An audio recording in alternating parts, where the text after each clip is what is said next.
میں مدینے کی جانب نہ کیسے کھینچوں، میرا دین اور دنیا مدینے میں ہے۔ حضرت موسیٰ علیہ نبینا علیہ الصلوۃ والتسلیم فرعون کی طاقت اور اس کی سرکشی کو جانتے تھے، اس لیے آپ نے کچھ دعائیں کی، اللہ کی بارگاہ میں کچھ معروضات پیش کیے، اپنی عرضیاں پیش کیں، جس میں سے یہ تھا کہ یا رب العالمین، میری زبان میں جو لکنت پیدا ہو گئی ہے تو اس لکنت کو ختم فرما، اور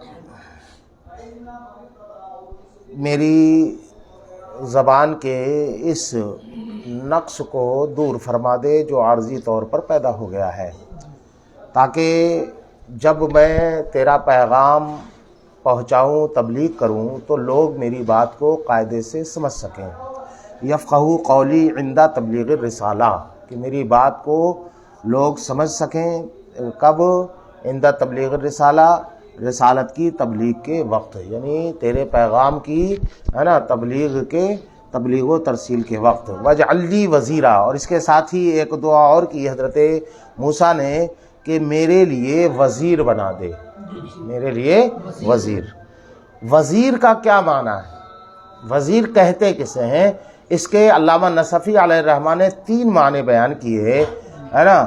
ایک تو وزیر کا مطلب ہوتا ہے نا ایسا سہارا کہ جو دوسرے کے بوجھ کو اٹھا لے، اپنا بوجھ جس کے سر پر ڈالا جا سکے، ہے نا، ایسی ٹیک، ایسا ہے نا پلر، ایسا بھروسے مند جو ہے وہ ساتھی، اور ایسا شخص کہ جو ہماری ذمہ داریوں کو جو ہے وہ اٹھا لے، ہمارے بوجھ کو جو ہے وہ اٹھا لے۔ ایک معنی تو یہ ہے۔ دوسرا، وزیر کہتے ہیں اس پناہ گاہ کو کہ جس کی وجہ سے انسان محفوظ ہو جاتا ہے، جیسے کہ پہاڑ ہے یا قلعہ وغیرہ ہے، تو یہ ایسی مضبوط پناہ گاہیں ہیں کہ جن میں داخل ہو کر کے انسان محفوظ ہو جاتا ہے۔ تو اس کا دوسرا معنی ہوا پناہ گاہ، ہے نا، ماوا و ملجا جسے کہتے ہیں۔ تیسرا معنی وزیر کا ہے نا معین و مددگار، مطلقاً معاونت کرنے والا، چاہے کسی بھی کام میں، کسی بھی معاملے میں جو معاونت کرے، ہے نا، عام ہے، یہ مطلق ہے، معاون، مطلق معاون۔ تو 3 معنی انہوں نے بیان کیے۔ اس کی وجہ یہ ہے کہ تینوں کا مشتق منہ الگ ہے۔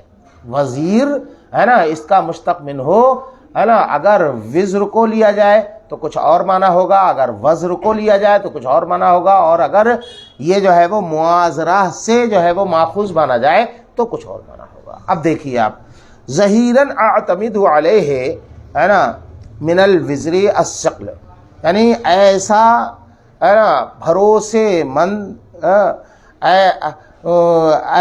ایسا مددگار، ایسا ہے نا مضبوط ترین جو ہے وہ ساتھی جس پر بھروسہ کیا جا سکے، یہ جو ہے وہ وزر سے ماخوذ ہے، جس کا معنی ہوتا ہے ثقل، لأنہ یتحمل عن الملک، اس لیے کہ وزیر کو وزیر جو کہا جاتا ہے وہ اس وجہ سے کہ وہ بادشاہ کی جانب سے اوزارہ، اس کے بوجھوں کو اٹھاتا ہے، ومعونتہ، اور اس کی جو ہے وہ مدد کرتا ہے۔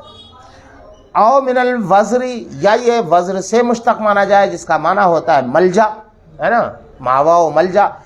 تو کہتے ہیں کہ اگر وزیر کو وزر سے مانا جائے تو وہ بادشاہ کا ماوا و ملجا کیسے ہو سکتا ہے نا، بادشاہ تو سب کا ماوا و ملجا ہوتا ہے، پناہ گاہ ہوتا ہے۔ تو کہتے ہیں لأن الملک یعتصم برأیہ، اس لیے کہ بادشاہ اپنے وزیر کی رائے سے محفوظ رہتا ہے، وَيَلْتَجِئُ إِلَيْهِ فِي أُمُورِهِ، اور اپنے معاملات میں اس کا محتاج ہوتا ہے، اسی کے ذریعے سے کام انجام دیتا ہے نا۔ یہ 2 معنی ہوئے۔ او معیناً، یا اس کا معنی مطلقاً جو ہے وہ معین و مددگار ہے نا۔ جب مطلقاً اس کو معین کے معنی ملے تو یہ معاذرہ سے جو ہے وہ مشتق مانا جائے گا، وہی المعاونہ، اور معاذرت کا معنی ہوتا ہے معاونت۔ تو یہ عام ہوگا، یعنی ہر کام میں، ہے نا، جس کو جو میری ہے نا میرا ساتھ دے، میری معاونت کرے، چاہے وہ تبلیغ کے معاملات ہوں، لڑنے کے معاملات ہوں، بحث و مباحثے کے معاملات ہوں، ہر ایک میں جو میرا ساتھ دے، ایسے شخص کو میرا جو ہے وہ ساتھی بنا دے۔